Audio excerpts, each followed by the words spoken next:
good morning, good evening, depending on when you're listening. Today, I invite you to another episode in our series exploring the darkest corners of the justice system. This time, we're heading to Amarillo, Texas, a place many might associate with wide-open plains, cowboy culture, and small-town America. But in this story, it becomes the backdrop of a tragedy that will challenge everything you thought you knew about justice. Amarillo, Texas, in 1981, was a city of contrasts, a place where traditional values collided with darker, more complex realities. The St. Francis Monastery stood as a testament to faith and tranquility, a beacon of hope in a sometimes harsh landscape. On October 31st, a day typically associated with Halloween's playful spirits, a much darker narrative would unfold. Sister Tadea Bignell was not just any nun. At 76 years old, she was a pillar of her community, a woman who had dedicated her entire life to service and devotion. Her days were a meticulously crafted routine of prayer, contemplation, and quiet dedication. Each morning, she would rise before dawn, her movements precise and deliberate, preparing herself for the morning chapel with a regularity that was almost sacred. The monastery itself was a world apart. Located in the northeastern part of Amarillo, it was a sanctuary of peace, removed from the bustling world outside. The nuns lived a life of simplicity, their days marked by prayer, work, and community. Locked doors were rare, trust was paramount, and the idea of violence seemed impossible within these hallowed walls. On this particular Halloween morning, something felt different. The usual stillness was punctuated by an undercurrent of unease. Sister Angela Martinez was the first to notice something was wrong. Sister Tadea's absence from morning prayers was unprecedented, a breach of her lifelong routine so significant that it immediately triggered alarm. With growing concern, Angela and several other nuns approached Tadea's room. The closed door was their first warning. Sister Tadea always left her door slightly ajar, a concession to her hearing problems. She wanted to ensure she could hear the morning buzzer to be ready for her beloved morning prayers. When they entered, the scene that greeted them was beyond comprehension. Sister Tadea lay naked on the floor, her body a canvas of violence. Blood covered her face, her limbs splayed in a manner that spoke of a struggle. In their shock and panic, the nuns made a series of catastrophic errors that would haunt the subsequent investigation. They touched the body. They wrapped it in a sheet. Most critically, they washed away blood from the floor, destroying crucial forensic evidence. Their initial belief was simple and tragic. An accident had befallen their beloved sister. It would take an hour before the true horror became apparent. When law enforcement arrived, the investigation was immediately complicated by the nuns' well-intentioned but destructive actions. A broken window in the monastery's common room caught initial attention, but it was only by chance that investigators learned of Sister Tadea's death. The autopsy revealed a nightmare of violence. Sister Tadea had been brutally murdered, strangled with such force that her neck bore distinct marks, stabbed multiple times in the chest, and sexually assaulted with a savagery that defied comprehension. The pathologist noted the extraordinary violence, suggesting the perpetrator possessed inhuman strength and rage. More disturbing was the handling of forensic evidence. A semen sample was collected, but would later be carelessly discarded due to a lack of proper analysis equipment, a decision that would haunt the investigation for decades. The investigation quickly focused on 17-year-old Johnny Frank Garrett, a young man whose life story was a testament to human cruelty. Johnny's childhood was not just difficult, it was a sustained nightmare of systematic abuse. His stepfather was not a protector, but a predator. From his earliest years, Johnny was sexually abused, but the horror went far beyond typical abuse. He was systematically sold to other men, forced into pornographic films from the age of 14, his childhood commodified and destroyed. By the time he was 10, his family was introducing him to alcohol and drugs, causing significant and irreparable brain damage. Multiple head injuries compounded his trauma. His body was a map of abuse, burn scars, physical trauma, evidence of repeated beatings that would have broken most individuals. Psychological evaluations painted a devastating picture. Johnny suffered from extensive brain damage, paranoid delusions, and significant intellectual disability. He was a child trapped in a young man's body, failed by every system meant to protect him. The police investigation was riddled with misconduct and confirmation bias. Johnny's fingerprints were found in the monastery. He admitted to breaking in days earlier to commit theft.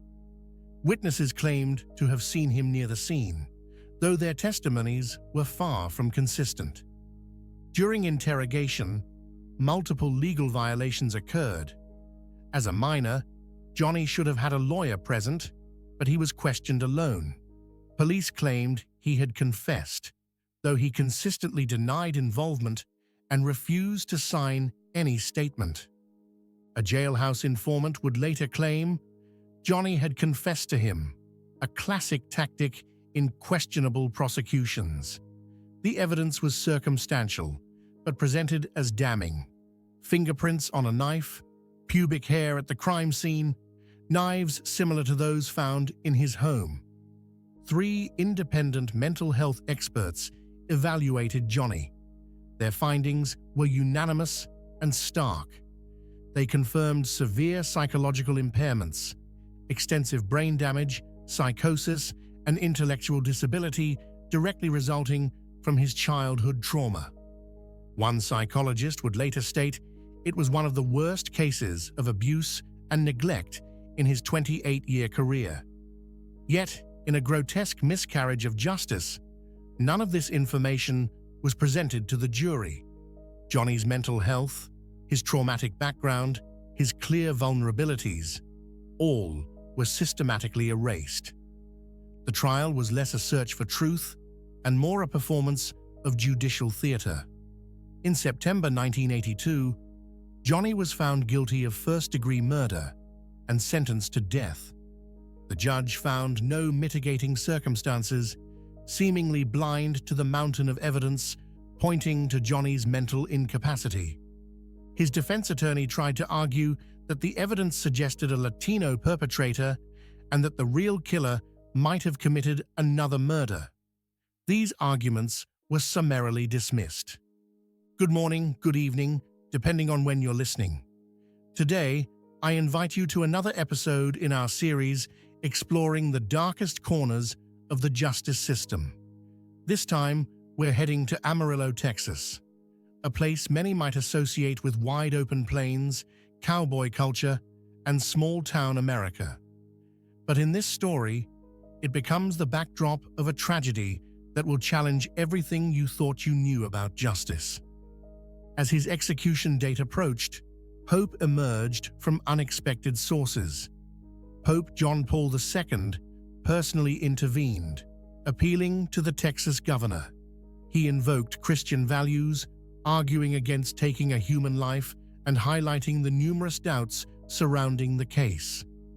Amnesty International and other human rights organizations began to take notice, seeing in Johnny's case a profound miscarriage of justice. A 17-member commission was convened. In a shocking turn that would become emblematic of the case, they unanimously voted to proceed with the execution. On February 11, 1992, at just 28 years old, Johnny Frank Garrett was executed by lethal injection. His last meal was ice cream, a poignant final request that highlighted his childlike vulnerability. His final words were a mixture of love for his family and defiance, telling the world to kiss his ass. In 2004, DNA evidence revealed the true killer, Leoncio Perez Riedel, a Cuban immigrant with a history of attacking elderly women. Riedel was linked to multiple similar attacks in Amarillo and was eventually convicted for another murder. However, he was never charged for Sister Tadea's killing. Riedel's history was chilling. He had been expelled from Cuba by Fidel Castro himself and arrived in the United States with a criminal background. In the spring of 1981, 10 attacks occurred on elderly women in Amarillo, all sexually motivated, all brutal. Riedel lived in the neighborhood of these attacks, and Sister Tadea's monastery was located just a short distance away. Johnny's case became more than just a story of individual injustice.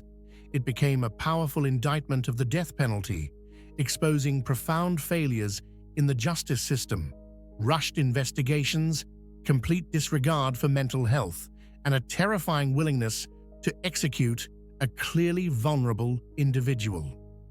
Though never officially exonerated, many now believe Johnny Garrett was an innocent victim of a system more interested in closing a case than finding true justice.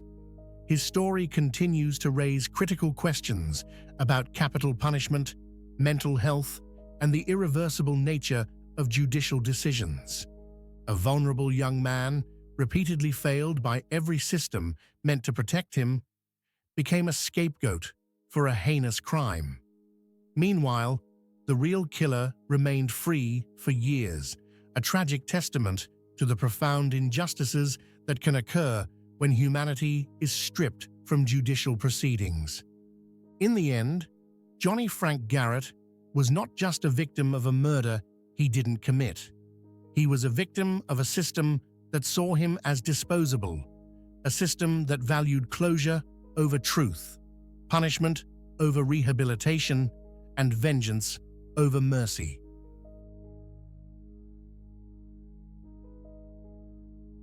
Thank you for listening, for your comments, thumbs up, subscriptions, and all forms of support, like supporting on YouTube or buying coffees. Thank you also for listening to the end. Take care of yourselves, especially if you still have some trips ahead. Take care of your safety, and remember that haste can be a bad advisor. Better to return home safely. And now I wish you a good day, good night, until we hear from each other.